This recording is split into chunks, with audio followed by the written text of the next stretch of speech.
Hi everybody, my name's Devon. I'm sure you're aware. This is the 10th or 11th version of this video. I've tried to do this without crying and it seems to not go to plan. I can nearly finish it, but it doesn't go to plan. It's not scripted or anything like that. It's just me telling you how I feel and me basically saying thank you to you guys for what you've done.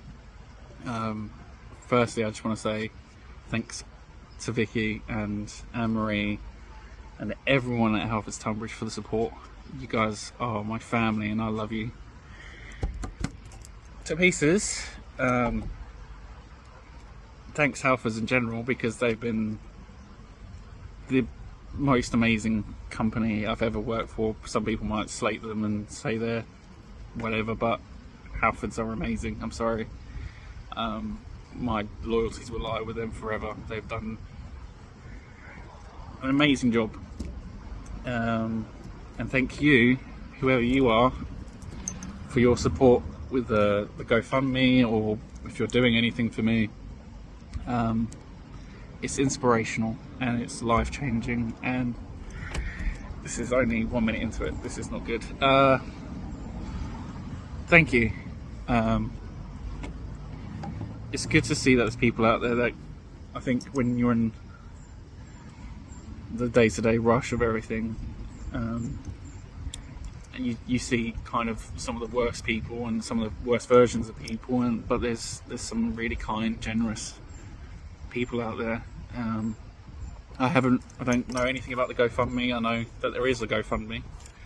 I don't know how much is in there. I'm guessing around 20 million by now, easy. So thank you. I will buy a Lamborghini with that. I mean, it will go to my treatment, I promise. But no, it's amazing. What everyone's done is amazing. My thing that I want to kind of, my whole thing with this whole what's going on, and if it's out there and everyone knows about it, is the main thing is that if you think there is something wrong with you, or there's, especially men, you guys check yourselves, please, dear God, because I checked myself and I missed it, unfortunately, and that's my thing. But it wasn't something I was looking for, and I don't think anyone does. So my cancer, most testicular cancers, hit between puberty and until you're about 30, is when you're in your prime for getting it. It's nothing to do with what you eat or smoking or drinking or anything like that. It just happens. So I've got embryotic carcinoma and mixed germ cell, so I had a bit of a mixed bag. But yeah, it's just it was just there, and that's it, unfortunately. And the chemo in the past wasn't successful, and the chemo now hopefully will, and then the vaccine will sort me out. I'm very optimistic about it, but I'm trying. I'm not optimistic, dubious, that's the word. I think cancer makes you very realistic about things, and I don't really sugarcoat what I'm going through. I know that I could die, and it's crap. But I suppose anyone could die at any moment. You just have to kind of deal with it. But the main thing is, that's the big thing.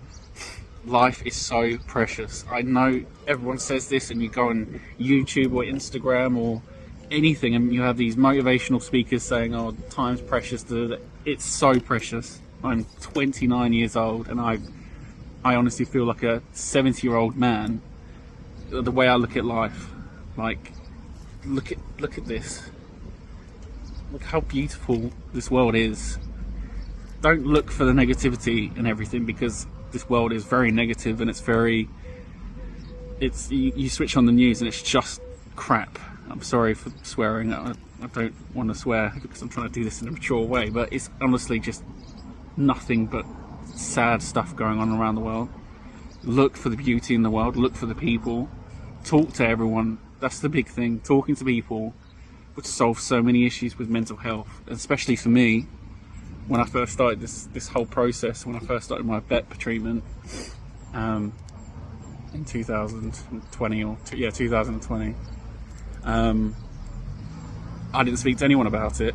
I think I told my like one person that had cancer, and then I broke. I couldn't hold it in, and then I told friends, and then I told work, and it was tough. I'm not like that. I don't ask for help. I don't need help. I'm independent, and I do my own thing. I've always been a free spirit, and I'll do what I want when I want. And I think the moment I kind of realised you have to speak about stuff like this is when I was, I think, like 2 hours into my first treatment, and I started crying because I started feeling a bit ugh. But it wasn't that, it was just looking around and seeing all these people so happy and taking the piss out of each other and having a good time in a chemo ward, and it's like, what is going on? Why are you so I don't know how to. It's a weird experience. Like, why are you numb? Like, why are you happy? Like, this is the worst thing anyone goes through. Like, when you say, "Oh, you've got cancer," everyone goes, "Sorry, I'm sorry to hear that." And they look like you're going to die anyway. But these people were happy. Like, they were the happiest people I've ever met.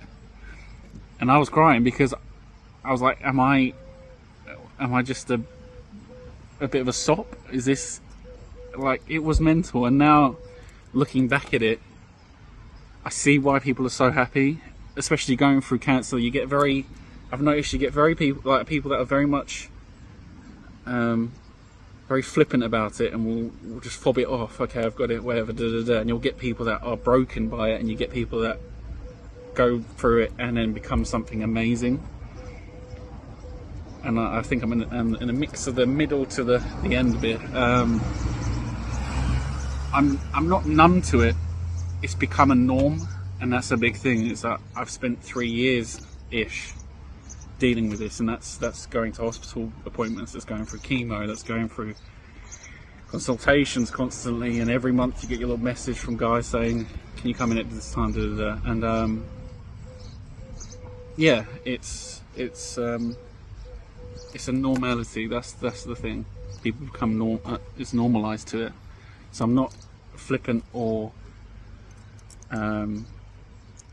numb to it, sort of thing.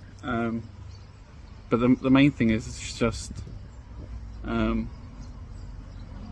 it's taken a lot from me, and it's financially and physically and everything in between. But I've gained so much more in terms of my friends and my family. Reconnecting with my family has been amazing. Reconnecting with old friends and seeing them come out the woodwork, and just people that I've never met in my life that they'll ask me about my story, and I explain it to them, and they're amazed by it. It's just it's amazing what it brings to your life. It fulfills you a lot more. Like, life is mainly about work, and everyone wants to go somewhere in life, and I get that. I want to go somewhere in life when I want to do things, but money is nothing to time. And I'm 29 years old, and my time could be running out very soon, and yeah, I'm still smiling because I look at things and I'm like, wow. I look at a sunset and I enjoy a sunset. I look at my family and my friends and I enjoy my times with them. I look at my work colleagues and I remember fun things and happy things. That to me is more fulfilling than anything you could buy me or anything I could ever have in my life. It's genuinely about what you have, and that's not materialistic. It's emotional, and it's in your heart, and you feel it. I feel more fulfilled than I've ever felt in my life. Oh Jesus, like 9 minutes long. Anyway, thank you everyone from the bottom of my heart for what you've done, and continue to do. And hopefully, I look forward to coming out of this and being normal, I guess. But yeah, thank you from the bottom of my heart. I appreciate it.